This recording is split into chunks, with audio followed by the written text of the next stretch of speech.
No obstante haber renunciado a las doctrinas del romanismo, los reformadores ingleses habían retenido muchas de sus formas.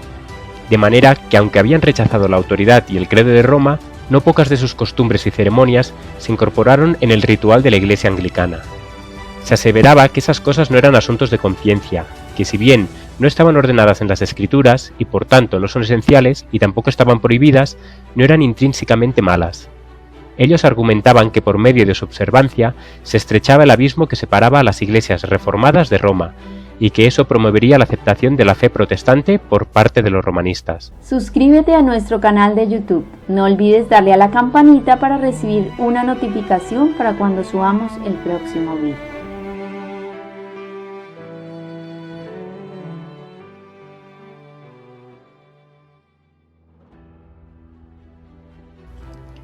Pero había otro grupo que no pensaba así.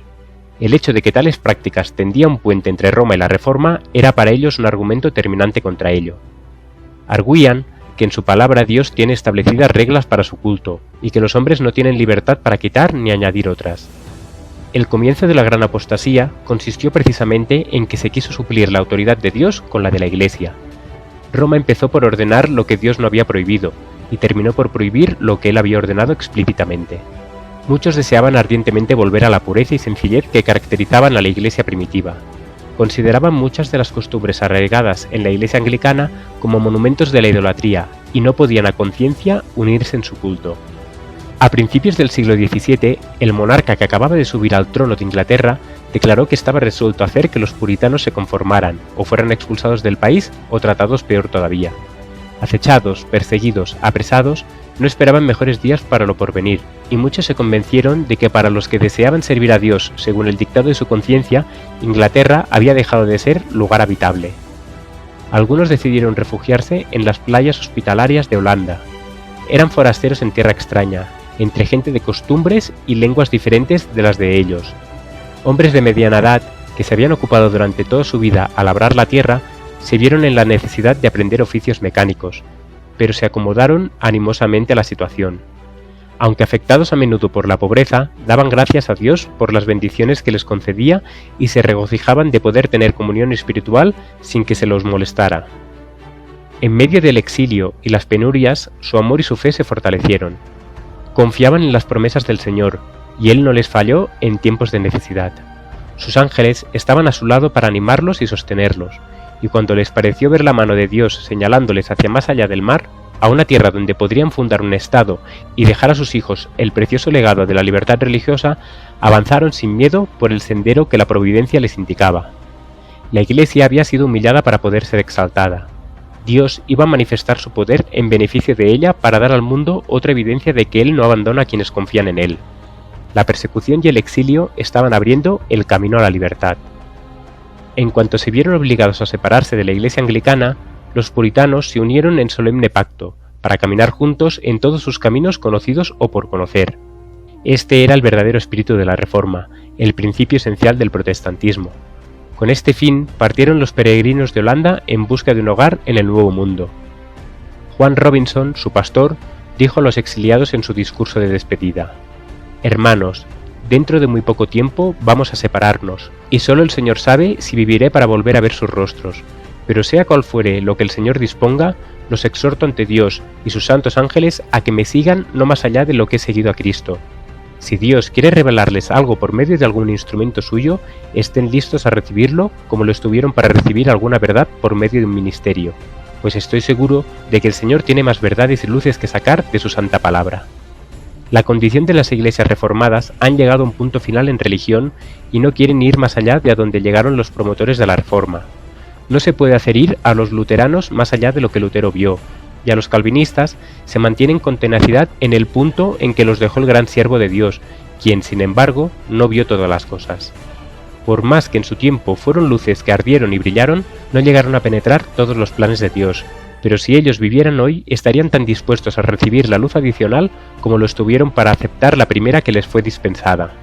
Pero con todo, les ruego, tengan cuidado de ver qué es lo que aceptan como verdad. Examínenla y compárenla con otros pasajes de las Escrituras antes de aceptarla, porque no es posible que el mundo cristiano, salido hace poco de tan densas tinieblas anticristianas, pueda llegar enseguida a un pleno conocimiento perfecto en todas las cosas. El deseo de libertad de conciencia fue lo que inspiró a los peregrinos para exponerse a los peligros de un largo viaje a través del mar, y con la ayuda de Dios echar cimientos de una gran nación en las playas de América. Sin embargo, aunque eran honestos y temerosos de Dios, los peregrinos no comprendían el gran principio de la libertad religiosa, una libertad que, para lograrla, sacrificaron tantas cosas, pero no estuvieron igualmente dispuestos a garantizarla a otros. Muy pocos en el siglo XVII tuvieron un concepto justo de ese gran principio, fruto del Nuevo Testamento, que reconoce a Dios como único juez de la fe humana.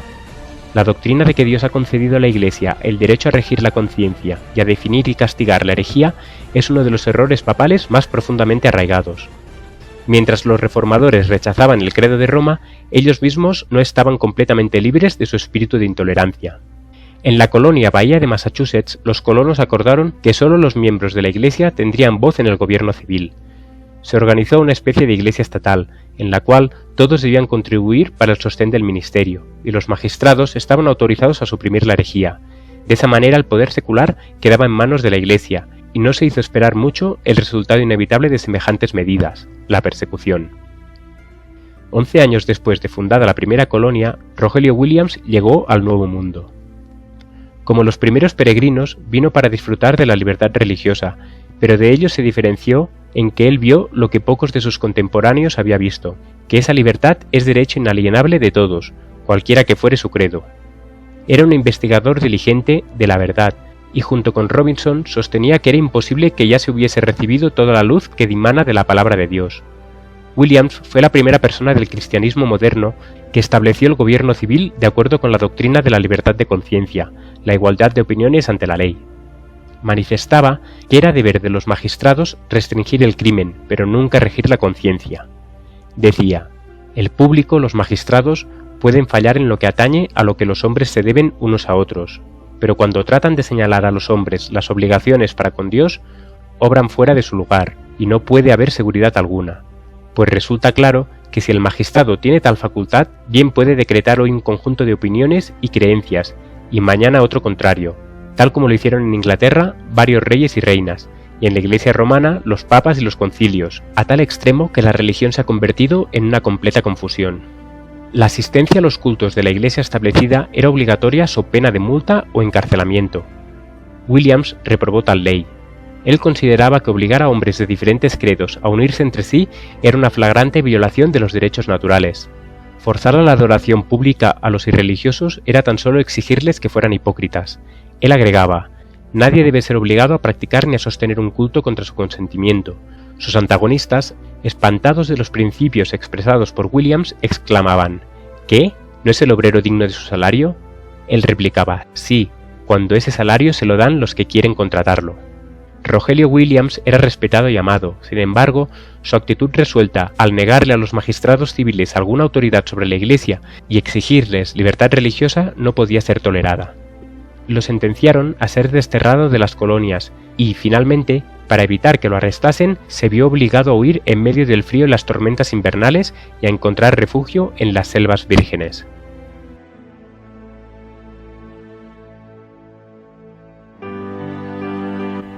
Este ministerio se mantiene gracias a tus aportes.